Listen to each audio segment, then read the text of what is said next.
As we know, the rules for air transport come under Transport Canada and the international rules as well. So, we are concerned. It is an environment that we know people spend a lot of time in close contact with each other.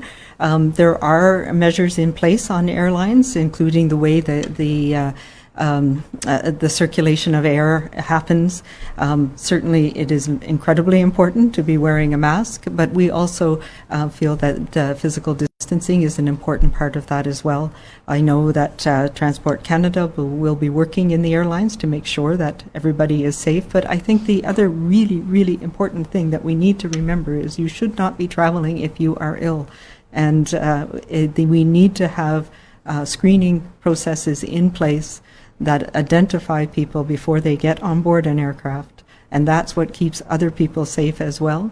And I can say that has we've had occasion where in the past week where people have arrived with symptoms and have tested positive for COVID-19. So it is an environment where we need people to be honest about what they're when they're answering the symptom questions, and we need to make sure that we can screen people out from arriving in Canada, in BC, and other parts of this country with COVID-19. Did you want to? Just to say that it is the responsibility of Transport Canada and the federal government to ensure that rules are followed and rules are applied here. And it is absolutely important that screening take place before people get on planes, whether it's from Toronto to Vancouver or Halifax to Toronto or wherever it is in Canada. And that obligation has to be fundamental. It can't be just one of those things that becomes quicker and quicker throughout the summer as we need to get people moving. It is fundamental to stopping the spread of COVID-19. And that's a responsibility that Transport Canada and Health Canada and everyone else needs to work on with the airlines. With respect to the change in the rules and the increase in the number of people in a given airline, what we want to hear, what I'd like to hear from Transport Canada, what I'd like to hear from Health Canada is, do they agree with this? Because it is absolutely within their jurisdiction to deal with. So if what they're saying is what Air Canada and WestJet is doing is acceptable to them, they need to be explicit and they need to explain why it is. And that's what we'll be waiting to hear. In the meantime, we all have to take our own responsibilities seriously. We cannot travel when sick. The consequences for other people are significant. And this is, as I say, fundamental, not just to stopping the transmission of COVID, BC and British Columbia, but in every province, and all our friends in other provinces and people across Canada. So that's my expectation. My expectation is to hear explicitly what the position of the federal government is with respect to physical distancing and whether they agree with those decisions, because it's exactly within their jurisdiction to decide, and I'm hopeful they'll lay that out, either to allay fears or to at least express what the thinking is at the federal level. In the meantime, we just have to continue our efforts, because physical distancing saves lives. Dr. Henry has said it.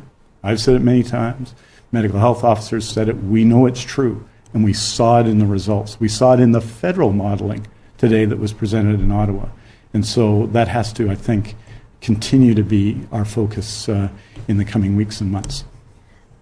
So from my perspective, there's a number of different factors. So the risk really depends on numbers of people and how close we are, but the risk that somebody who has this disease is sitting next to you, essentially, because we know there's many other pieces that we have in place to try and protect people, including wearing masks. And we know that is something that we need to do when we're in close contact where we can't maintain those safe distances. So I'm assuming, and I don't know all the details, but there's evidence to support this move. I know that's a fine balance right now for the airline industry, and so that's not my jurisdiction, unfortunately. I do think we need to be really, really careful about making sure we are being honest when we're being screened, and what part of that would be having flexible policies to allow people to delay or cancel flights if they're sick. Those are the types of measures that absolutely need to be in place if we're going to make sure, or if we're going to increase the numbers of people that are sitting next to each other in the aircraft.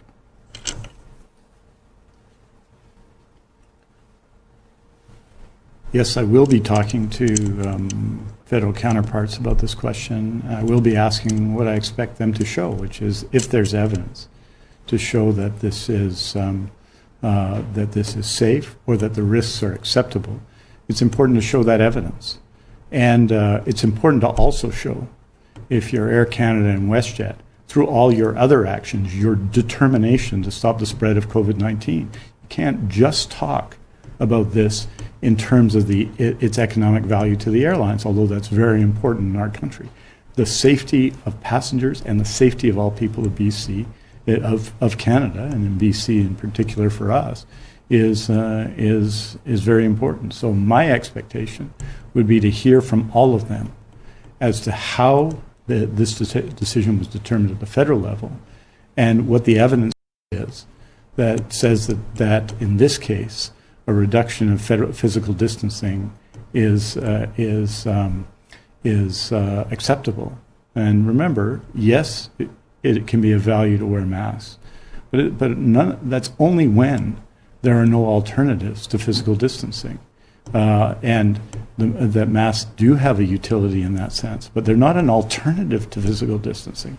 They're a way of keeping us all safer, especially not infecting other people if we happen to have COVID-19, to stop our own droplets from going out. So I think all of that is something I would expect the federal government to lay out, because the consequences of it, no one really cares what's federal jurisdiction or what's provincial jurisdiction. If people are sick or COVID-19 is transmitted, it affects people in BC, and that's of concern to me.